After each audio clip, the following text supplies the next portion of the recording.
I hope this is not too personal for you, but Coach Smart just dropped on us that you guys were doing those goals, that having you write it down, put it on a board, and then have you live up.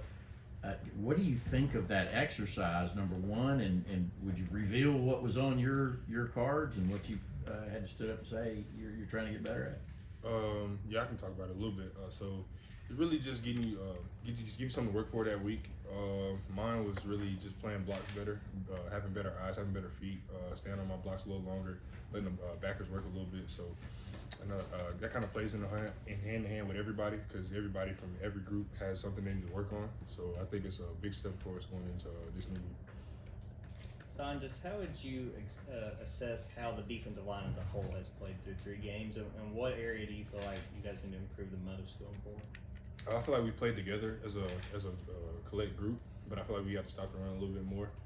We haven't really been tested like that as much as we thought, but we know it's coming down the road. We got some big teams coming up, so we got to get ready for that.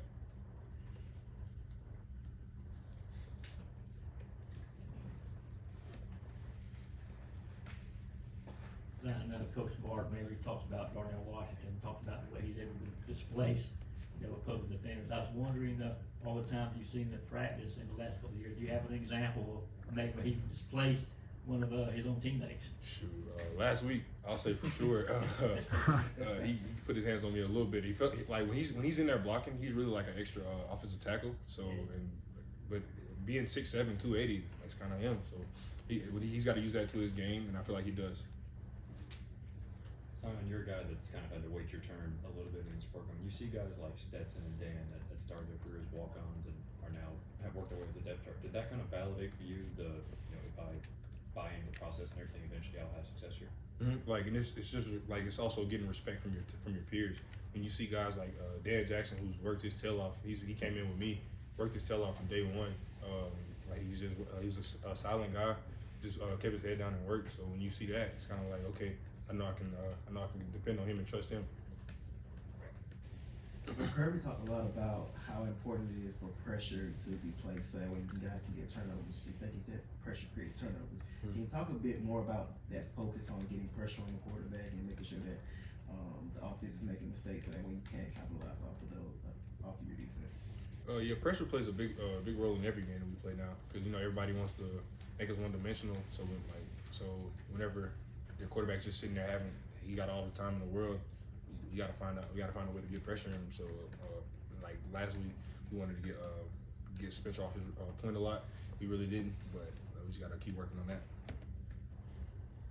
Zion, with a lot more media attention kind of flowing the past couple weeks, with y'all being the #1 ranked team, you being one of the vocal leaders on the team and having experienced all that pressure, especially last season, what do you kind of tell those younger guys who are experiencing it maybe for the first time this year?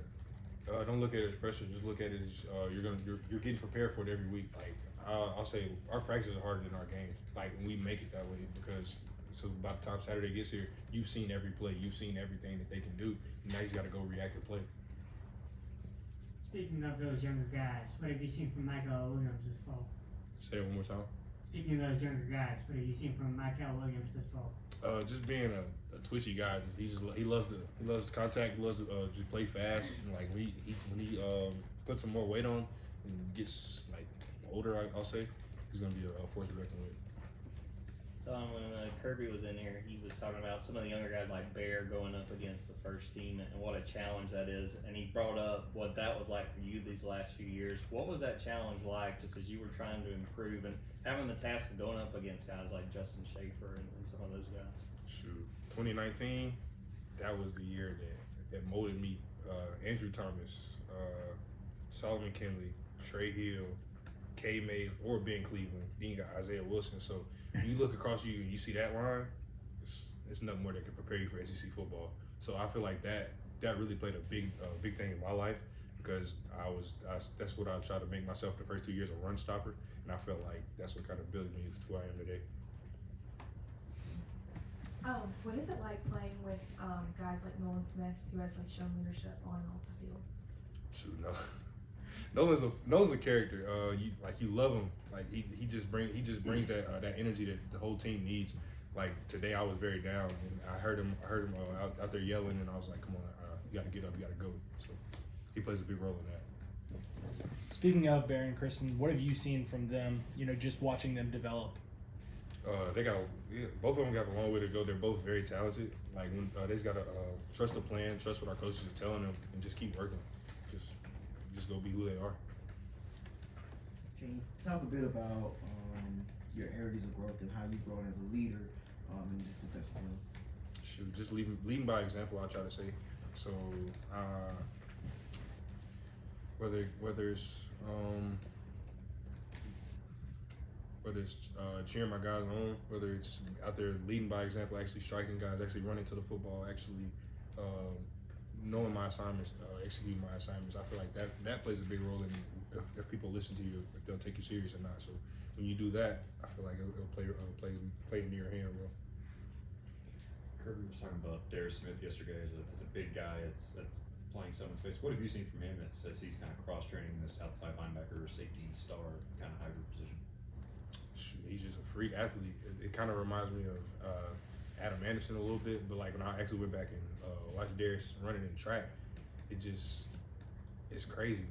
Like somebody that big can run that fast and can cover tight ends, also possibly cover a slot receiver. It's just when he learns actually how to play the position, he's going to be very good. I'm not asking to give away any kind of state secrets or anything, but when you look at what the offense has done, what we've seen the offense do so far through the pregame, and what you've seen during practice and fall camp leading up to now, how much more is in the play that they can possibly do the rest of the year? Shoot, I don't doubt Todd Monken. Todd Monken gonna pull anything out. So it'll be some plays. There's been some plays in practice that you're just like, where did that come from? So he's a very intelligent person when it comes to dialing up stuff, and I think he's just gonna keep building on it throughout this year. Just a quick follow-up. Whenever you talk to some of your offensive teammates, what kind of comments do you hear from them about Coach Monken and the mad scientist aspect I guess he kind of brings? They love him. They love the energy that he brings. He's kind of like a father to a lot of them. And like they don't like him at times, but like you can't not love Monken. But it's just you kind of take him with a grain of salt sometimes. So what has stood out to you about Jamon? How he has played through the first few games this year? He's a flash. He's a flash guy. Like he doesn't really talk a lot, but when he talks, he definitely backs it up. So I think as long as he just keeps playing like that along this year, he's gonna be great. You talked about how you and Dan kind of came in together. What was your reaction watching back his interception from Saturday? I think I was actually in on that play, and I seen it thrown. So I'm turning and looking. And I just see him go up and take it away from the guy. I'm just like, wow. Like, and I've seen him make plays like that in fall camp. He's a ball hawk. He really loves being around the ball. He's a leader back there when he's out there, and I think everything's just falling in his lap right now. So they typically say that when you get more experience, the game kind of slows down for you. Can you talk a bit about how you see the game now as opposed to when you first came into Georgia? It definitely slows down. Like the little things we talk about throughout the week, as not as a whole defense, but as a defensive line group.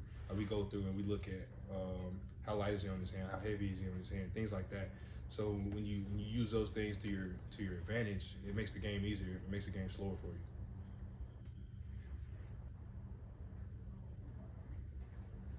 You mentioned Nolan being a character. You seem like you talk about his truck a lot. Does he ever bring that up? That Ford Raptor is his life. That is, but yeah, he's one of those guys, man. He loves doing what he loves going outside. He loves being outside in the elements. So I feel like that truck really fits him. Let's take two more questions.